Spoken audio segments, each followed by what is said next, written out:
Every little girl starts off with a vision of what her perfect man is going to be. You know, a lot of times it's related to our first hero, which is, daddy, the first love. But, as we get more mature, we adjust those expectations and get a lot more real. We don't expect the knight in shining armor and the white steed and all that stuff. But we still want a man who we can look up to and admire and who makes our heart race. That's what we want. That's what we say we want anyway. But what I keep seeing are women who settle for a lot less. They eventually get to the point very often where they lower any standards that they ever thought they may have had and accept a guy just because the guy says, well, you need to work with a brother. So that's what we're going to talk about in this, our 25th and final video of the manipulative shit that black men say to make black women jump through hoops series. This has been a very interesting ride. So I think this is a good thing to conclude this series with. Where we've talked about mistakes that women have made and giving power over to men. We've talked about how men will manipulate, trick, lie, game, twist facts, leave out vital information, do all kind of stuff to put you in a position where where they take that power and everything from you using various manipulative tactics. But in this one, I want to talk about, as you guys move forward, as you absorb that information, and I'm not saying you're going to get it all in one listen. So that's what's good about podcasts. You can go back and, stop it, take notes, listen to it over and over, whatever, and I don't have to repeat myself. So that part works for me.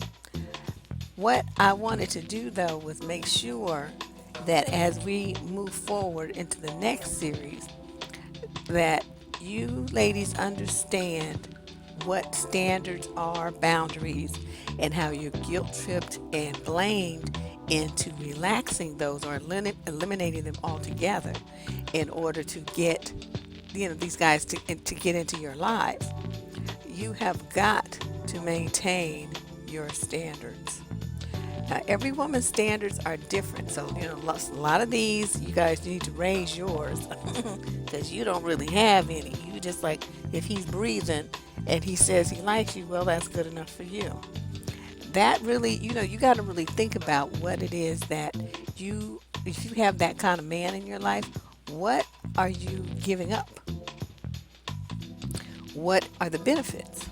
And I'm serious. You need to make a checklist and write this stuff down, because sometimes seeing it in black and white works better than just, you sitting around thinking about it, because when you write it down, you can reflect on it and remind yourself of what you said. And plus you can add to it. But it's very important, I think. You got to really think about, if I get with this dude who doesn't meet my standards and, who violates my boundaries, what am I losing? Then you think about what you may have to gain. I don't know, there may be some benefits, but, think about that too. Then flip it. What does he give up to be in the relationship? And what does he gain? Now, as you consider those 4 points, very often in these types of relationships, well, I'm going to say 99% of the time, in these kind of relationships, he doesn't give up shit. And he gains everything. What you gain is a headache. And what you give up is everything to make him happy.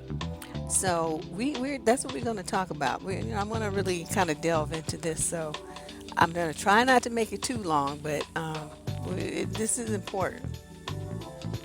Now, when we're in our teens, early 20s, the pressure isn't so great yet, because you can look forward and say, oh, I got years and I got another decade. I can do this, I can do that. I don't really need to be tripping about what's going on with these dudes. A lot of women, though, as they reach the end of the 20s and they're going to their 30s, they start panicking.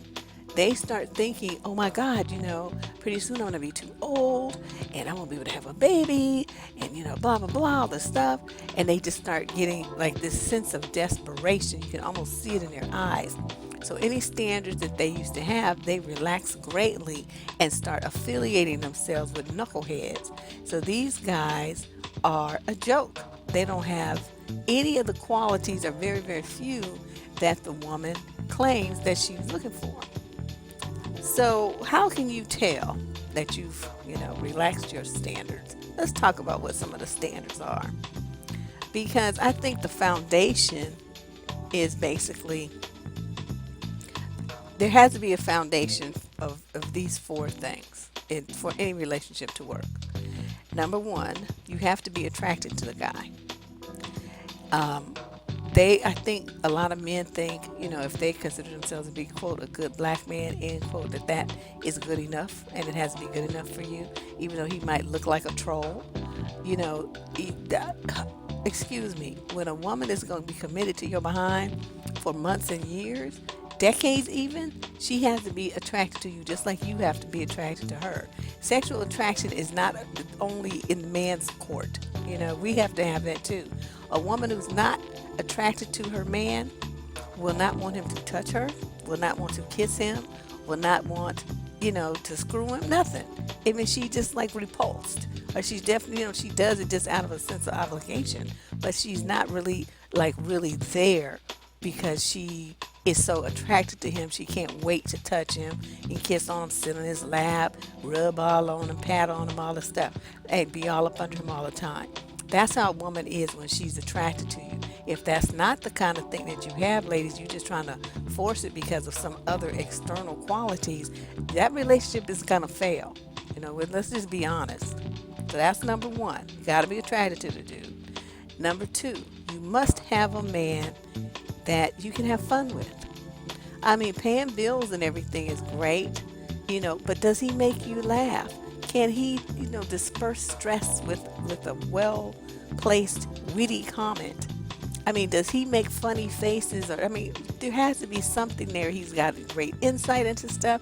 He remembers jokes. There has to be some kind of thing where he has a sense of humor and you enjoy conversing with him and being around him because he's so funny. Everybody needs a laugh. These are some hard times we're living in. Number three, you need to have a man. These are the four foundational points from my point of view that all relationships should have. Number three, the guy must be supportive. This means that he's there. This means that if there's a problem, he's there to help you solve it. If you're, in some position where you're getting praise and kudos, awards, or whatever, he shows up to be your cheerleader. If there's anything that you want to achieve, he helps you make a plan to make it happen, and is a full participant in it.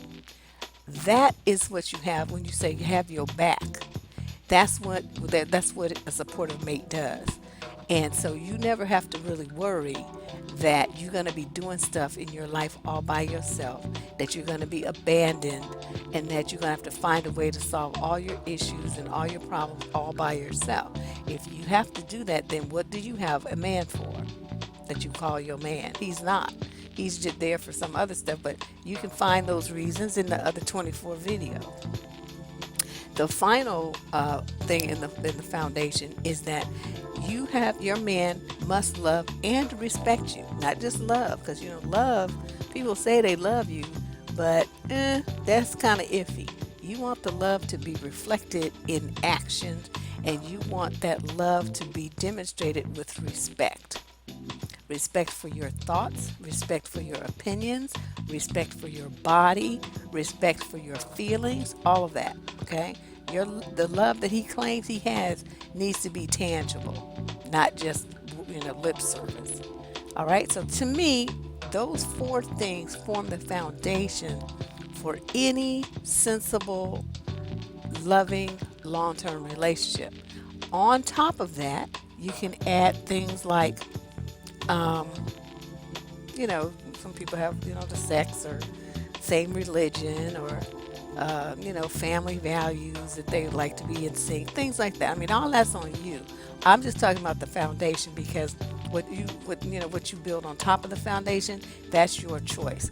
I caution you though to make sure that you're building something that's not going to shake and fall down the first time it's challenged.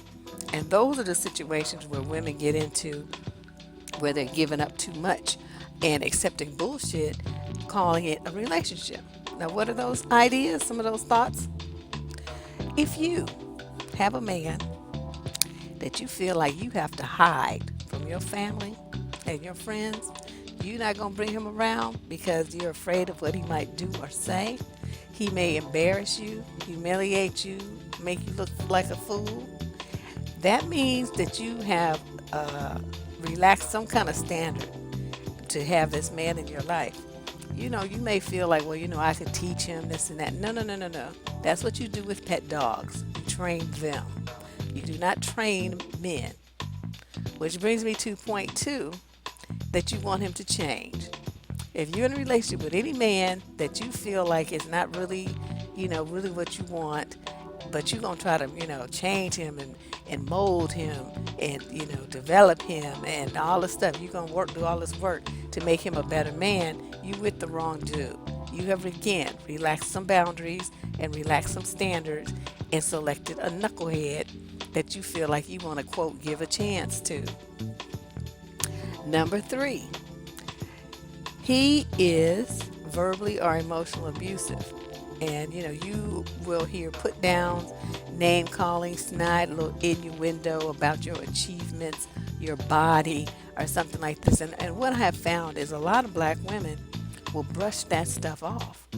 It's like you guys are so used to hearing it. I mean, even from complete strangers on the street. We walking down the street and hear some clown saying some rude, just obnoxious, foul stuff about our bodies or our looks. So it becomes a kind of thing, I believe, where so many black women hear this for so many years of their lives. You develop an immunity to it somewhat. So when your mate starts with the same thing, you don't even really get it right away. You don't hear it. It doesn't affect you until someone points it out. Girl, how come you let him talk to you like that? That is just foul, blah, blah, blah. And then it's like you snap out of the fog, and then it's just like you just now heard it. So I see that a lot, and I do believe that's at the core of it. It's just so ingrained. This kind of misogyny is so ingrained in black culture that when women hear it, it doesn't really register that what they just got, heard was emotionally or verbally abusive. Bad sex is another one. The guy might make a lot of money. He might be smart. He might be all these things, but the sex is just not on hit at all. And you wonder, what you're supposed to do.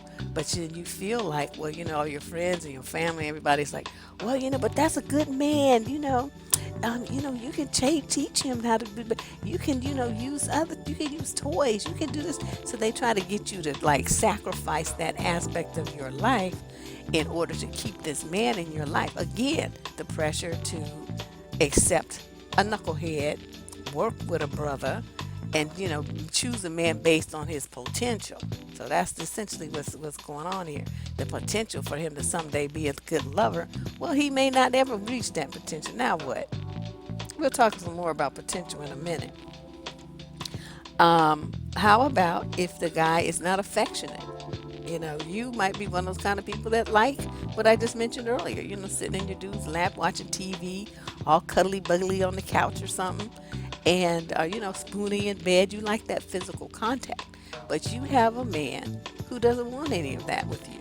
He doesn't like PDAs, and he doesn't like hand holding, and he doesn't like, he barely kisses you unless he wants some ass. Is that going to be a satisfying relationship for you long term? Yet, many women will sacrifice that, in that quest to, quote, work with a brother. Well, maybe I'm just too this, I'm too needy, I'm too that. No, no, no, no. That is part of what keeps a relationship between two adults exciting and sensual. And, it's bad enough that as years go by, you kind of get used to each other and it's not quite as exciting and sensual as it was when you first met, but you still need to keep some of that heat, and there has to be that attraction, and there has to be those non-sexual displays of affection. And if you don't have those, you're going to become very resentful and feel very lonely in your relationship. So you cannot sacrifice those kinds of things, um, and just try to make the relationship work anyway, or again focusing on his potential. You feel like, well, I can just show him, I can teach him, I can train him, I can explain how important this is. So there you are again trying to get a grown man to change to be what you want him to be. That doesn't work. He's got to come correct and be what he wants to be from the gate. Otherwise it doesn't work. Another one is that that you're settling and relaxing your boundaries. If you guys are out of sync, your life goals are out of sync.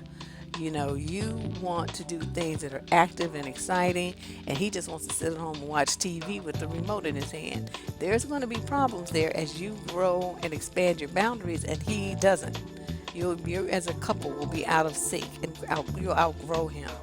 So, these are the kind of things you have to watch. I'm not saying you got to rip and run the streets exactly the same, but you have to have some kind of similar goals for your lifestyle as a couple. And you can't relax those standards and think that you're just gonna, sacrifice that and that it's gonna be okay. It's not gonna be okay.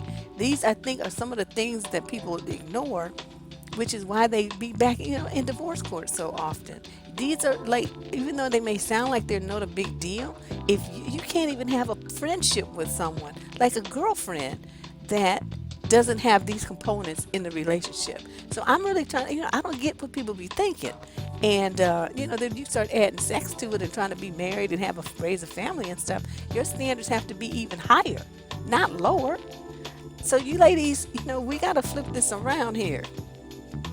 Another warning, a red flag rather, that you've settled on a man with quote potential, is that watching TV is your quality time.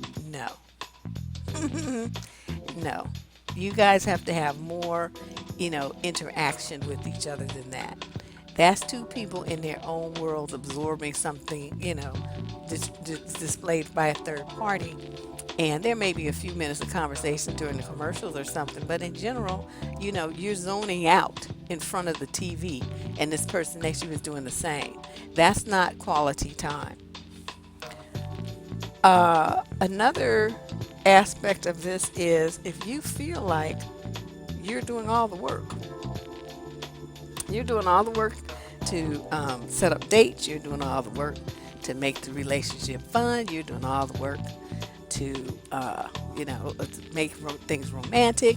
You're doing all the phone calling. You're doing all the texting. You're just doing too much. You're basically carrying the relationship on your back for somebody who's not really a partner in it with you. That is a really big problem. I see that a lot. And again, it means that you have lowered your standards and you're banking on potential because you're feeling like, well, if I just show him how to do it, then he'll pick up the ball and run with it, and then I'll have this romantic, passionate interaction with this man that I dream of. He's got to either know what he's doing and try from the gate, or it's just not there. Because I'll tell you something. If a dude wants something to be romantic, he can do a Google search. He could hit up married friends. He could ask his mama. There's just no excuse, ladies. You guys have got to stop settling for these dudes that they don't do shit. And you're like, that's my man, but we don't this and we don't that, and you're looking sad and depressed and feeling lonely in your calling yourself having a relationship. I don't understand that. You may as well be single.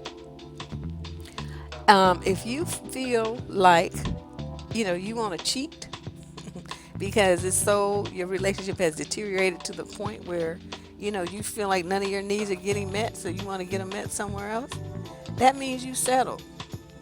You need to look back and be honest. Somewhere in the dating phase, there's some stuff you brushed under the rug, probably some of these things I just went over, and settled on this man and marrying him when it's something that you shouldn't have done. You should have had the courage to just remove yourself from that situation as being unsatisfying. Close, but not exactly what you need. If you feel like you can't trust the dude that you with, you love him, but you don't trust him. I've heard women say that. I be scratching my head because I don't understand that. How in the world can you give somebody access to your one and only body, your one and only heart, and your one and only mind, and you don't trust the motherfucker? Now, see, I don't get that at all. You are not going to be anywhere near me if I don't trust you. You ain't coming to my house. You ain't even getting in my car. I probably won't even talk to you on the phone. It's just like, I don't understand, but yet you're calling yourself in love with this person. I don't understand what kind of love that is. So, I don't really get what's going on here and why so many women will settle for these kind of relationships that are totally not meeting the needs that they claim to have. I suspect some of it might be, that I've discussed in the previous videos, this real fear of being alone, of being alone, being single forever, and not being able to have the dream of a family that you wanted. Of course, as we also discussed, black men aren't the only men that can meet that need. So if that's really what you want, you better do what I told you and get you a passport and learn to speak a foreign language and then get your behind on a plane. That's all you have to do. Walk around with your beautiful self, be friendly, and you'll meet men. There's like zillions of them everywhere. You don't have to just have a black man. I know that's what a lot of you want, but it's just not going to happen for everybody. So you have to decide what's more important. Is it more important that the man that you have be black, or is it more important that the man that you have provide you with the things that I'm discussing in this video? Only you can decide that. You might be lucky and get it all in one package. That doesn't seem to be the case, though, for most women. Or even when they think that they had it, then they turn around and they write up in divorce court because it turned out it wasn't that. So, there's something to consider. So what is it that women should focus on as far as establishing standards? Because some of you, I think, really have never given this any thought. You think about, I want a God-fearing man, and, he got to be black, and then he got to have a job. And that's pretty much it. That's your standards. I want you to put a little bit more thought into this. First of all, we have to, for a minute, let me rewind here and go into this potential thing.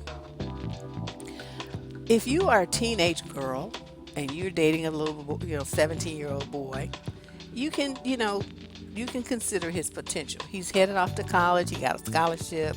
He's went into tech. He's smart. He already, does all this other computer stuff. He designs apps. He does this and that, blah, blah, blah. Okay. This kid has potential because this kid is already showing you that he has potential. He's already proven that he can do what he's telling you that he's going to be doing. He has the aptitude for it, and he's already in the process of taking steps to make it happen. Okay, there's proof that what he says he can do. Okay, so you're banking on his potential, true, because he's still a kid and he hasn't really done any of this stuff professionally yet as an adult. But anybody with any sense can see that he's making it happen. He has the capacity, rather, to make it happen. The same thing when people used Obama as an example. Well, he got with Michelle and he was driving a bucket car that had a hole in the floor and this and that and blah, blah, blah. I'm like, And he was also a college graduate, and he was also editor of the Harvard Review. Okay. He was in law school. This boy already had it going on, even though he didn't have no money yet. But he already was showing that he wasn't just about potential. He was about making this shit happen. Not just talking the talk, but walking the walk. He was already doing that. So the fact that he was still in law school, and hadn't gotten a high-paying job as a lawyer yet to replace his car was irrelevant to the fact that he was definitely going to make that happen. It was just, a matter of another few months or a year until he graduated from law school. you all be getting with these niggas that don't even have a GED and talking about, he got potential to do what exactly? I just don't understand that. What to do what? What is it that you see that you are like throwing all your chips in on this dude to make him, to build him up and invest in him when there's no proof that what you're doing is going to work out at all? No proof at all. None. Zero. So I see that all the time. You got these 30-year-old dudes talking about I want to be a rapper, and 40-year-old dudes talking about I'm gonna start a business, but they spend most of their time sitting on the couch and just running their mouth about what they're gonna do, but they're not doing nothing. They ain't taking no classes in business management. They don't know anything about, they're not working on a business plan. They're not figuring out what costs are going to be involved to establish this business, what licenses they need. Nothing. They're not doing nothing, just running their damn mouth. And y'all all behind it. My man gonna start a business, girl. He gonna be doing this and he gonna be doing that. I'ma support him. You just sound like a fool. That's what you sound like. This nigga ain't about shit. He's not doing nothing, but just running his mouth. And that's the kind of stuff I'm talking about. You guys, this grown men don't really have potential. By the time a dude hits 25, it's pretty much a wrap. Whatever he's gonna be or whatever he's gonna achieve, he's either there or almost there. So, you waiting for a dude to get 35, 40, 45, but you basically gonna have is just more of the same that he was doing at 25. So remember that, okay? So the foundation he's got is been laid by the age of 25. Now he can build on that and make it better. He can do that. But if he ain't done shit at 25, he ain't gonna ever do shit. He ain't gonna never do nothing. So you need to understand what you're signing on for. You just get your mind wrapped around it. I'm not telling you can't be with a nothing ass dude if that turns you on. But what sense does that make? It doesn't. What's the point? So let's go over this thing now. I want to go back to the standards. Let's talk about what kind of things you should think about. Well, and these are categories under which you will establish your own criteria. But these are the general areas that you should kind of focus on as you make this list of the men that you really should be looking for, and how you let everybody else who doesn't have these qualities, you just eliminate them from your life. And that way you will stay on track, you will stay focused, your dating life will be a lot better because you won't be wasting time with knuckleheads, and you'll have a much nicer time with the men that you are dating. So let's start with attractiveness. I kind of went over that. You want a man that you find physically attractive, that you're attractive to sexually. Okay. That makes a relationship really, really good. You got to have that to where, when you think about him, your heart races. Or when you see him, if you haven't seen him for a while, like he's been away on a business trip or whatever, and you see him for the first time in a week, you can't help but grin, and your heart, you can just feel the excitement that you have about being able to touch and kiss and be up under this man. Okay, that has got to be there.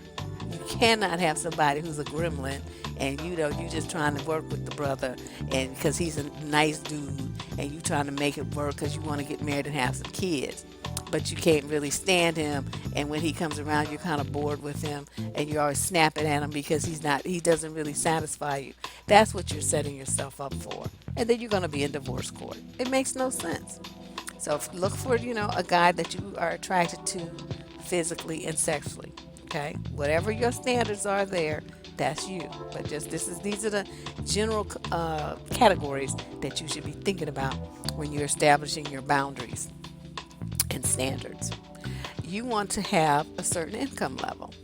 Now, is it realistic to expect to have a man with a $250,000 a year salary if you working at Walmart? I doubt that. So let's be realistic here.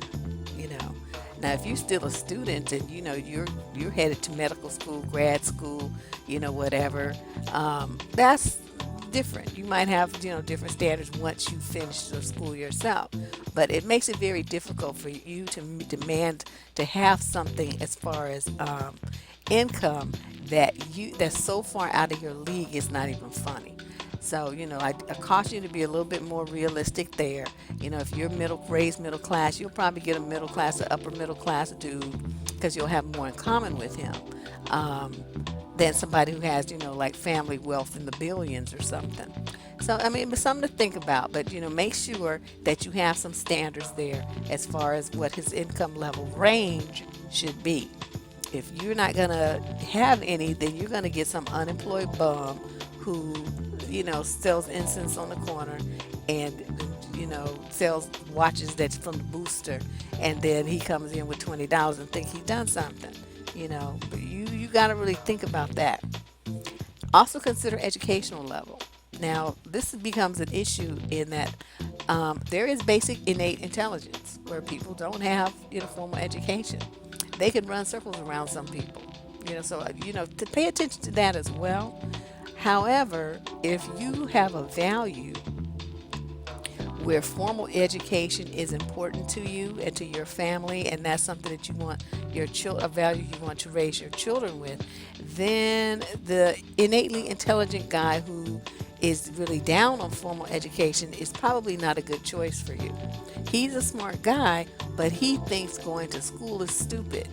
He's going to project that to you about your education, and he's also going to project that to his children, that he sees no value in education, which is in direct conflict to where you are. You see what I mean? So on that point, you two are incompatible.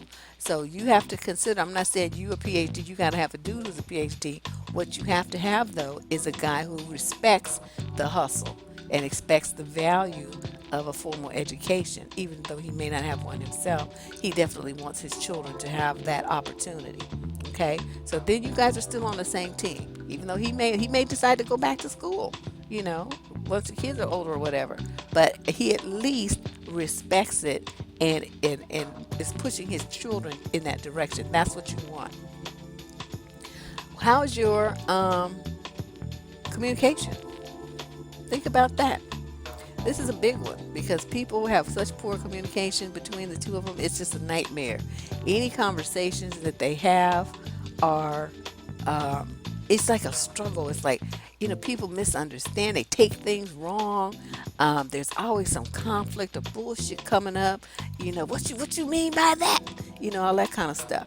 You want communication to be easy, to flow. I mean, I'm not just saying that you won't ever have a disagreement, but what I'm saying is if you have good communication, you can talk that out and it's, reasonable. You arrive at a conclusion that works for everybody and then you guys move on. There shouldn't be the struggle understanding what someone is really trying to tell you. If you feel that you have to, consult a psychic or some shit to try to figure out what the dude was really telling you, then you have a communication breakdown. And that's not going to do anything but get worse. As you run into life issues, that will bite you in the butt. You want to have a guy, this is one that's very important to me, so I put it on the list. How is his attitude towards women? Y'all better think about this because I think really a lot of people don't ask enough questions. You can't, quote, work with a brother thinking that you're going to change his basic belief in his male superiority. That will never fucking happen. If he thinks that he's better than any woman walking the face of the earth just because he's got a dick, then you are going to have a problem as well as any daughters that you have with this man. Y'all need to think about this. If you had got a guy who's just really does believe that he is superior, he and all other males are superior to women, that you guys need to bow down to him and submit to him and do all this stuff to him without any qualifiers whatsoever, just because he has a penis, that is going to cause a lot of problems down the road. It's just something to think about. You want to be respected as a partner and as someone important to him, not someone who's beneath him like gum on his shoe. And I think, the women fighting to get that kind of recognition and respect from their men, you just fighting an uphill battle. So if you go some sexist dude and you think you're going to magically change him once you get married or have a baby with him or something, you tripping. Better get that straight right, before you get involved. I mean, maybe that's okay with you, but like I said, these are lists. I'm not telling you which way to to decide these things. I'm just merely pointing out some things to think about as you prepare to establish standards so that will help you eliminate wasting your time with these dudes that be like, well, you need to work with a brother. I got potential. Yeah, yeah, yeah. When he don't have shit. Okay, let's think another one. What about his personality? Is he a depressive sort? Is he the kind that complains all the goddamn time? Never happy about anything? Always seeing the glass is half empty? Just negative as fuck? Is that what you want? I mean, I'm not saying, like I said, I got to keep saying this. I'm not saying that you can't have that if that's what, floats your boat. I'm just saying, how can you, well, 30 years of that shit? For real? Mm-mm, I can't do it. I can't even. When I finally make this video about my dates I walked out on, I have to tell y'all about the dude. Oh my God. This dude was a piece of work. He's like Eeyore. That's what I start calling him. Damn. But, you think about that. Is the guy bright and bubbly and fun to be around? People just really enjoy him. He's just like got charisma. Or is he, that kind that's antisocial sitting over there like Kanye? Just all negative face, all twisted up all the goddamn time, looking like a fucking fool. I can't stand people like that. But basically what they're trying to do is control you. They don't want you to be too happy or to have a good time. So they, put on this attitude of negativity to try, just kind of bring the whole mood down to their level. Just knuckleheads. So you better think about that too. Think about his career goals and his aspirations. What's his plan? You want to sign on to help him and to be part of his life, but what's he got going on? Where's all this? What you talking about? And if he doesn't really have any, I mean, that might be okay with you. I mean, maybe you just want a dude who's just gonna work 30 years for, the light company and then retire. I mean, that's your decision. But you still have to know what his aspirations are, especially if he's currently unemployed. Does he plan to stay that way? Is he okay with that, living off of you and living off of women?